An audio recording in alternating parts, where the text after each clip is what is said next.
आफ्ताब साहब, ज़ाहिर वज़ीर आज़म ने कल तकरीर के आगाज़ में ही ये बात कही कि मैं चाहता हूँ कि बैठे, गुजारिश करता हूँ कि अपोजिशन बैठे और इंतखाबी इस्लाहात पर हमारे साथ बात करे, अपने मशवरे दे, हम उनके तजावीज़ सुनने को तैयार हैं। ये जुमले थे वज़ीर आज़म के। अपोजिशन वाक़तन क्या इंतखाबी इस्लाहात करना चाहती है और हुकूमत क्या उसी टोन में बात करना चाहती है कि हम आपसे बैठ कर बात करना चाहते हैं, हम कोई ऑर्डिनेंस के ज़रिए आपसे बात करना नहीं चाहते, हम वाकई चाहते हैं मुल्क की वफाद में कि इंतखाबी इस्लाहात हो जाएं? जी बहुत शुक्रिया, आपने मुझे अपने प्रोग्राम में मौका दिया। बिस्मिल्लाहिर्रहमानिर्रहीम। देखें, मैं ये समझता हूँ कि मैं ईमानदाराना अपनी राय दूंगा कि जब 3 साल के अंदर ये पहला मौका आया कि जब प्राइम मिनिस्टर साहब ने असम्बली से ख़िताब किया और अपोजिशन ने उसको पिग साइलेंट की तरह उसको सुना, उस ख़िताब को। अच्छा, अगर यही माहौल रहता है तो मैं ये समझता हूँ कि पार्लियामेंट जो अपना काम पूरी तरह ईमानदारी से करेगी, क्योंकि पार्लियामेंट का काम ही कानून साजी करना है। तो अगर इस तरह के माहौल में मैं समझता हूँ चीज़ें आसान हो जाएंगी। अब जब ये प्राइम मिनिस्टर साहब ने कल इस बात की इरादा किया, अपनी तकरीर जो शुरू की, और सबसे पहले उसने अपोजिशन को उन्होंने दावत दी कि आएँ और इंतखाबी इस्लाहात करें।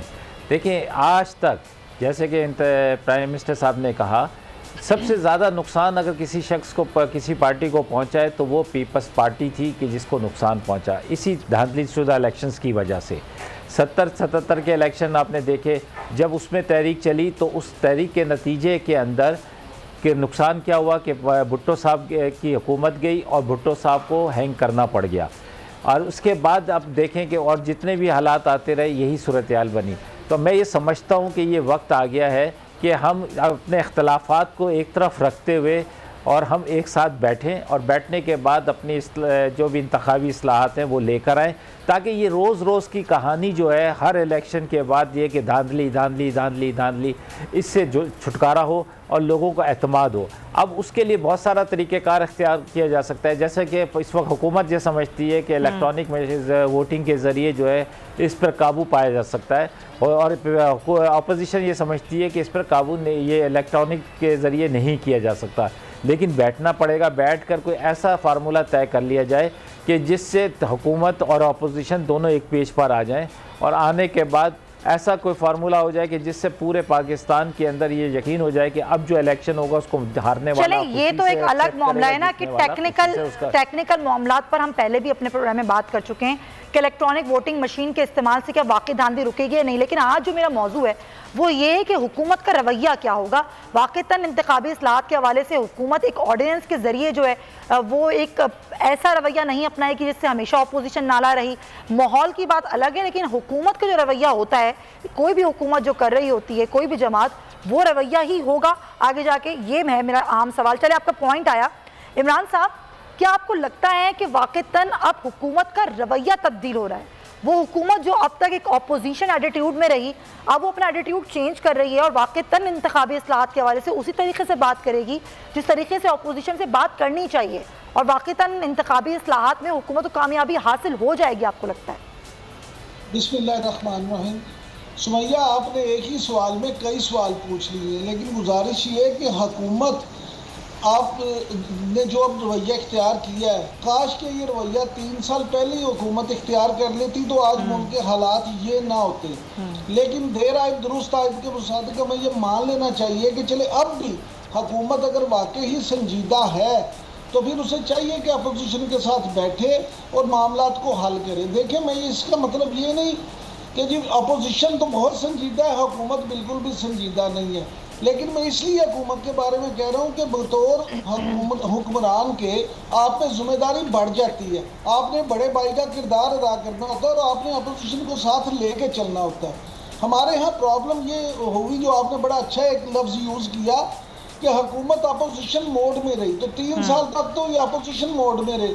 अब बतौर एक सियासी तजिया निगार के, बतौर एक जर्नलिस्ट के और मुझे ये लग रहा है कि शायद अर्ली इलेक्शन के हालात बन रहे हैं। शायद 2022 में इलेक्शन हो जाए तो हुकूमत को भी और हुकूमत में बैठे लोगों को भी ये लग रहा है कि शायद ये अर्ली इलेक्शन की तरफ हमें जाना पड़े। आप ये देखेंगे ये जो अगले 2-3 महीने हैं ये हमारे लिए बहुत अहम है। वैसे तो पूरी दुनिया के लिए ये अहम है, इस खित्ते के लिए बहुत अहम है, लेकिन हमारे लिए नहायत ही अहम है। वो इस तरह से कि अफगानिस्तान के मुस्तकबिल का जो भी फैसला होगा उससे बराह रास्त पाकिस्तान मुतासिर होगा। वहाँ पे अगर अमरीकी फौजों का मुकम्मल जब इनखला हो जाए तो उसके बाद जो सूरत हाल बनती है, अगर खाना जंगी वाली सूरत हाल बनती है तो फिर पाकिस्तान के लिए मुश्किल है।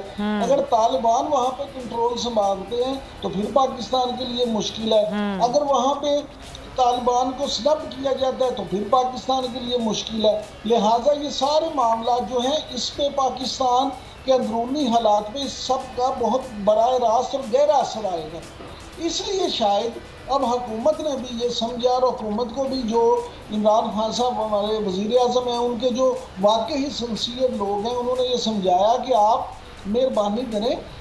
और अब जो वो मैंने सुमैया आपको अगर याद हो, मैंने आपके प्रोग्राम में एक बात की थी कि अब शायद रिकॉन्सिलिएशन की बात हो, जी तो शायद मामला उसकी तरफ जाते मुझे नजर आ रहे हैं। मुझे ऐसे लग रहा है कि अब मामला जो है वो बेहतरी की तरफ इस तरह से जाएंगे कि हुकूमत और अपोजिशन, आप देखें अभी कुछ दिन पहले अपोजिशन लीडर जो हैं कायदे हिज़्ब इख्तिलाफ कौमी असम्बली में मियाँ शहबाज शरीफ, उन्होंने हुकूमत को फिर कहा था कि जनाब आए इंतखाबी इस्लाहात पे मिल बैठ के कानून साजी करें। चलें, आप ये कह रहे हैं कि दोनों साइड पे रियलाइजेशन जो है वो होना शुरू हो गई है और ये अच्छी बात है, लेकिन जो तरीक़ेकार है एक फिक्रा ले ले, एक फिक्रा रियलाइजेशन होना शुरू हो गई से ज्यादा अगर इसको इस तरह से कर लें कि रियलाइजेशन करवाई जा रही है। चलें इसको इस तरह कर देते हैं कि कुछ लोग हैं जो ये समझते हैं कि इस वक्त रियलाइज करना बहुत ज़रूरी है और अगर नहीं करेंगे तो ज़ाहिर वो भी ठीक नहीं होगा। Point taken. हमारे ज़ाहिर हम चाहेंगे कि अपोजिशन की तरफ से भी इसका मौक़िफ़ हमारे पास ज़रूर आए कि क्यों। अच्छा, अपोजिशन एक एतराज़ ज़रूर करती रही आफ्ताब जहांगीर साहब, समंदर पार पाकिस्तानियों को वोट का हक़ देना, हुकूमत चाहती है ऐसा हो। इमरान खान साहब बारहा कह चुके हैं कि हम चाहते हैं कि उनका भी जो है वो हक़ राय दही वो भी इस्तेमाल करें, वो भी अपना वोट डालें, वो भी बताएं कि वो क्या सोचते हैं। आपको क्या लगता है कि क्यों ऐसा अपोजिशन नहीं चाहती? बेसिक उनका नुक्ता क्या है, एतराज़ क्या है? अच्छा देखिए, ऑपोजिशन चाहती है, अभी आप देखें ऑपोजिशन क्या कहती है कि 5 नुमाइंदे या 6 नुमाइंदे 7 नुमाइंदे ओवरसीज़ पाकिस्तानियों के कौमी असम्बली या सेनेट में ले लिए जाएं। तो वो तो एक अजीब सी बात है, बहुत ही मुश्किल है। उसकी वजह यह है कि फॉर एग्जांपल अगर एक कैंडिडेट अमेरिका से कुछ खड़े होते हैं तो पूरे अमेरिका को उनको कैसे कैंपेन चलाएंगे, कैसे जाएंगे, क्या करेंगे। यूरोप से कोई खड़ा होता है तो यूरोप के अंदर पूरे यूरोप में जाके उनको कैंपेन चलानी है। मिडिल ईस्ट में कोई खड़ा होता है तो पूरे मिडिल ईस्ट के अंदर एक अजीब सी कैफियत का शिकार है, वो कैसे कैंपेन चलाएंगे। उसके मुकाबले में पहले स्टेप पर जैसे कि प्राइम मिनिस्टर साहब और हम चाहते हैं, हुकूमत चाहती है कि ओवरसीज़ पाकिस्तानीज़ को ये हक़ दिया जाए कि वो अपने जो लोग यहाँ पाकिस्तान के अंदर हैं, अपने हलके के लोग जो वो समझते हैं। देखिए मैं आपको अभी बताऊं, 2 दिन पहले मेरे पास आज़ाद कश्मीर से 2 दोस्त आए और उन्होंने मेरे पास इस्लामाबाद में मेरे साथ लंच किया और उन्होंने कहा कि हम आए हैं आज़ाद कश्मीर के इलेक्शन में अपने कैंडिडेट को सपोर्ट करने के लिए, समझे ना। तो वो उनका ऑलरेडी ओवरसीज़ पाकिस्तानी का बड़ा इन्फ्लुएंस होता है अपनी फैमिलीज़ के अंदर, क्योंकि वो रेमिटेंस बेचते हैं। वो आपको पता है जो बच्चे बाहर होते हैं या फैमिली बाहर होती है वो ज़्यादा करीब होती है ख़ानदान के, तो उन्होंने वहाँ पर वो उनको हमसे ज़्यादा वो इन्वॉल्व होते हैं लोकल इलेक्शंस के अंदर।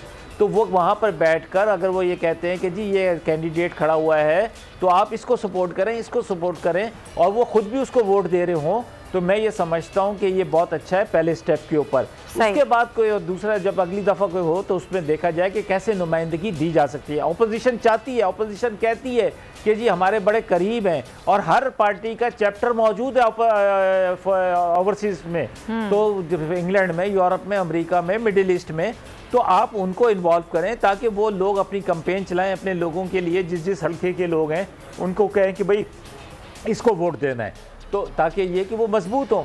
और उसके बाद जब कोई जहाँ फर्दर आगे जब होगा तो अगली दफ़ा देखेंगे कि कोई ऐसा तरीक़ेकार भी निकाला जाए कि जो उनकी नुमाइंदगी असम्बली के अंदर भी हो, तो इसमें कोई हर्ज नहीं है। लेकिन मैं ये समझता हूँ कि ओवरसीज़ पाकिस्तानी क्योंकि हमारी रीढ़ की हड्डी का हैसियत रखते हैं, हमारा बहुत बड़ा रिमिटेंस देते हैं, हमारे लिए सबसे ज़्यादा सोच और फ़िक्र में रहते हैं, उन्हें बिल्कुल वोट का हक़ देना चाहिए ताकि उनको ये एहसास हो कि उनकी नुमाइंदगी मौजूद है असम्बली के अंदर।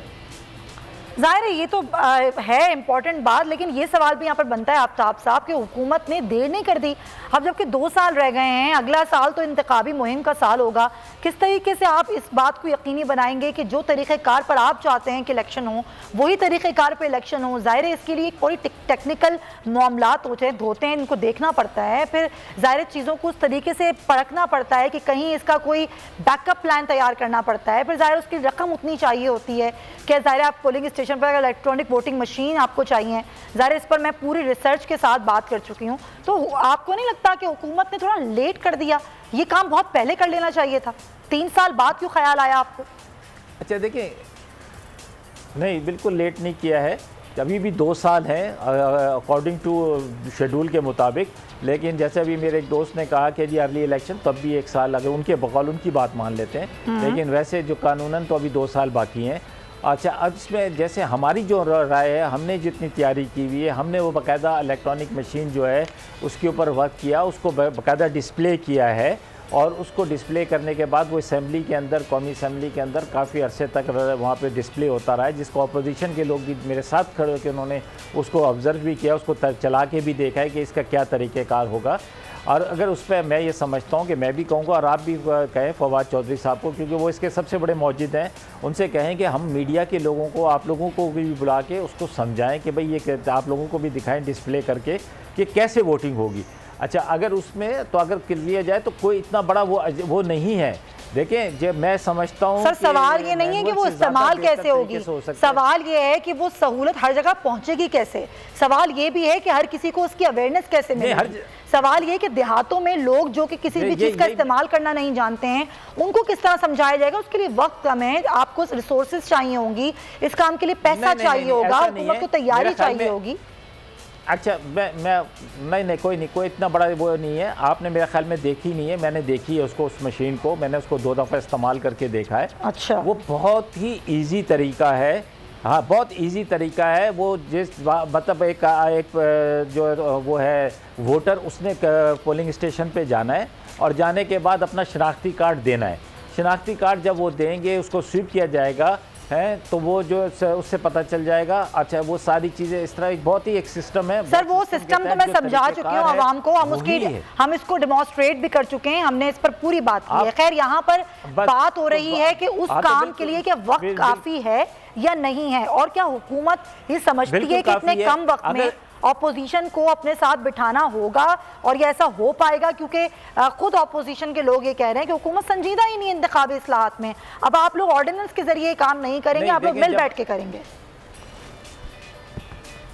देखें, अब जब प्राइम मिनिस्टर साहब ने इनको ऑफ़र की है और जिसको आप सब ने भी अप्रिशिएट कर रहे हैं, तो ये बड़ी अच्छी बात है। इससे इस मौके से फ़ायदा उठाना चाहिए ऑपोजिशन को। आए, बैठे संजीदगी के साथ, और बैठने के बाद सिर्फ ये ना हो कि जी ये अगर फॉर एग्जांपल यही चीज़ नून लीग लाए और अपोजिशन में पीटीआई और पीपल्स पार्टी उसकी मुखालफत करे, अगर पीपल्स पार्टी लाए, नून लीग और पीटीआई उसकी मुखालफत करे, सही है, ठीक है, हट करके जी ये पीटीआई है या जिसकी भी हुकूमत